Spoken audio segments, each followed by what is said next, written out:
Il est époux, père de famille, directeur adjoint du Centre Agapé, formateur et conférencier. Nous accueillons aujourd'hui Régent Bernier. Bonjour Régent. Bonjour. Bienvenue à Lumière du Monde. Ça fait plaisir. Alors, il y a quelques mois, les éditions Novalis te contactent pour te demander de rédiger le carnet de l'Avent et de Noël 2020.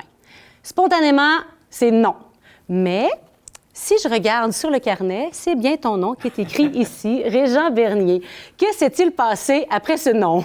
Alors, tout d'abord, lorsque je reçois l'appel du rédacteur en chef, Jean Groux, j'ai le goût de dire non parce que je ne me considère pas comme une grande plume. Je ne suis pas un bibliste reconnu, je ne suis pas un théologien reconnu. Alors, je ne suis pas un auteur poétique. Alors, mon réflexe, c'est de dire non. Mais je réfléchis. Je marche du Centre Agapé vers chez moi, sur la Première Avenue, et au même moment, pendant que je porte la question, je le vois, le carnet. Je le vois tel qu'il est là aujourd'hui, avec des pictogrammes, avec des citations, avec des questions brèves, des brèves prières, avec un titre accrocheur pour les gens d'aujourd'hui. Alors, j'avais plein d'idées.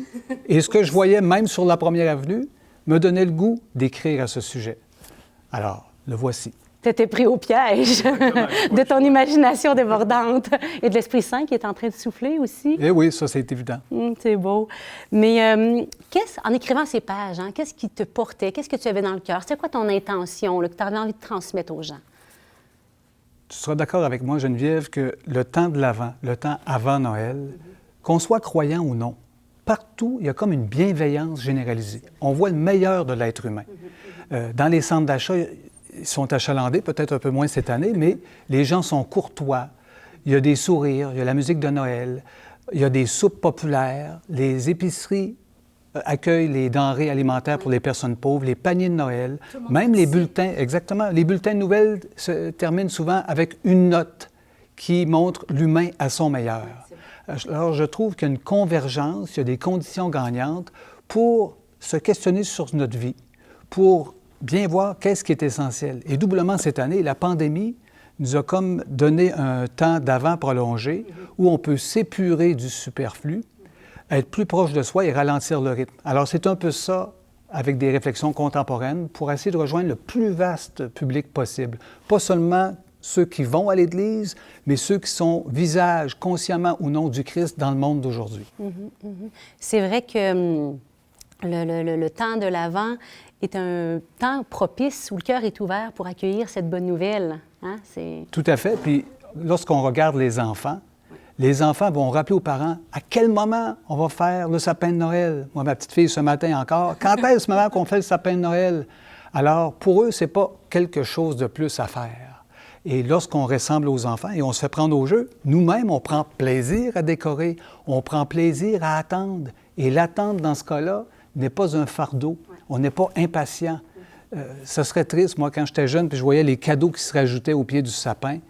Je sentais bien que si je développais le cadeau avant le temps, je brisais la joie de l'attente. Il y a tout un art aujourd'hui, on est habitué à avoir tout de suite, à bout d'un piton, de réapprendre à attendre et que cette attente puisse être joyeuse. C'est beau. Et sur quoi tu t'es basé pour écrire le carnet? Tu as plein, je pense, d'exemples, de citations. Bien, le carnet s'est écrit dans la première partie du confinement. Beaucoup de réflexions, mais beaucoup d'observations. Et ça rejoint un peu le thème de l'Avent, de la première semaine de l'Avent, être des veilleurs. Alors, je prends une anecdote, par exemple. En marchant sur la Première Avenue, on peut marcher pressé et ne rien voir. Mais je remarquais cette brigadière scolaire qui, au coin d'une intersection achalandée, saluait toutes les personnes, se penchait auprès des nouveau-nés ou des bébés dans leur poussette, connaissait les enfants, et c'était une intersection avec beaucoup de personnes immigrantes, connaissait les enfants par leur nom et s'informait. Puis, comment c'était la semaine passée à l'école? Connaître les enfants par leur nom, se pencher, les écouter et donner un sourire à ces enfants-là pour le reste de la journée, j'aurais pu remplacer le nom de cette brigadière par Jésus. Juste voir ça, ça ensoleille le matin, peu importe la météo. Alors, Régent, nous revenons au carnet de l'Avent et j'ai vu aussi que c'était le carnet du temps de Noël, donc de cette année. Concrètement, comment est-ce qu'il est composé? Bien, tout d'abord, c'est bien simple. Il y a un verset des textes du jour qui est choisi par l'auteur. J'ai voulu ajouter un titre plus contemporain pour rejoindre les gens, comme je le disais tout à l'heure, qui sont moins familiers. Exemple, Marie, sans statut Facebook. Tout à fait. Les gens vont se reconnaître. La mode du Facebook où on étale tout, Marie qui porte dans son cœur. Puis, elle a bien survécu au fait de ne pas avoir Facebook. Alors, à chacune des journées, bon, il y a un pictogramme qui pose une question à la personne, qui nous amène à aller un peu plus loin, une brève prière et une citation d'un auteur croyant, parfois non croyant, qui nous invite à creuser davantage la réflexion, à nous amener plus loin, parce que c'est jamais fini. C'est beau. Il y a plein de...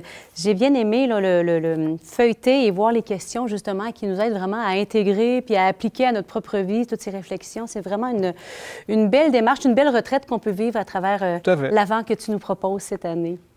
Et pour toi, Régent, pour terminer là, notre temps ensemble, si je te demandais un temps d'Avent ou de Noël, ce qui t'a marqué dans ta vie quand tu penses à ce temps-ci que nous vivons?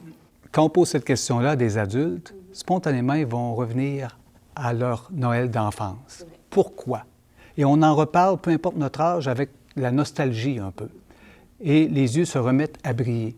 Moi, quand j'étais tout petit, mes parents, mes grands-parents parlaient de leur Noël d'enfance. Et j'étais toujours étonné de voir qu'ils célébraient Noël dans un contexte de pauvreté. On avait une orange, on avait des bananes. Nous, on faisait du sucre à la crème à ce moment-là. C'est comme si on va faire des petites folies parce que c'est le temps d'en faire. On va célébrer même si on n'a pas grand-chose. Et ils étaient joyeux et aussi joyeux de voir tant de monde autour de la table. Moi, je me rappelle, ma grand-mère maternelle accueillait, elle avait 10 enfants, tous les petits-enfants, puis un cadeau personnalisé. J'avais 6-7 ans et ça, je l'ai encore à l'esprit. Comment grand-maman a pu faire un cadeau personnalisé? On était une cinquantaine dans un petit appartement. Alors ça m'a marqué. Et de voir ça, de le contempler, de le méditer, veut pas, tôt ou tard, on retourne à la crèche. Moi, je ne suis pas un converti, je n'ai pas une illumination. Mais aussi loin que je puisse me rappeler, j'ai pris du temps dans le salon chez nous, au pied du sapin, pour regarder cette scène-là. Et des enfants qui vont à la messe pendant le temps des fêtes, d'aller mettre quelques sous à l'ange. Maman, qui fait le beau, oui. Et maman, je vais aller voir la crèche. C'est fascinant de voir la foule qu'il y a à côté des crèches dans chacune des églises. L'image vaut 1000 mots. On a beaucoup de paroles en Église, mais cette image-là vaut bien toutes ces paroles-là. Une belle porte d'entrée pour notre propre cœur, hein? Cet espace qui ressemble parfois à une crèche où on peut accueillir Jésus, la Sainte Famille, qui vient faire sa demeure en nous. Merci, Régent. Merci de nous avoir partagé tes belles réflexions. Et on te retrouve chaque jour à travers tes réflexions, à travers le carnet de l'Avent, qui est possible de se procurer auprès de Novalis ou dans les librairies religieuses.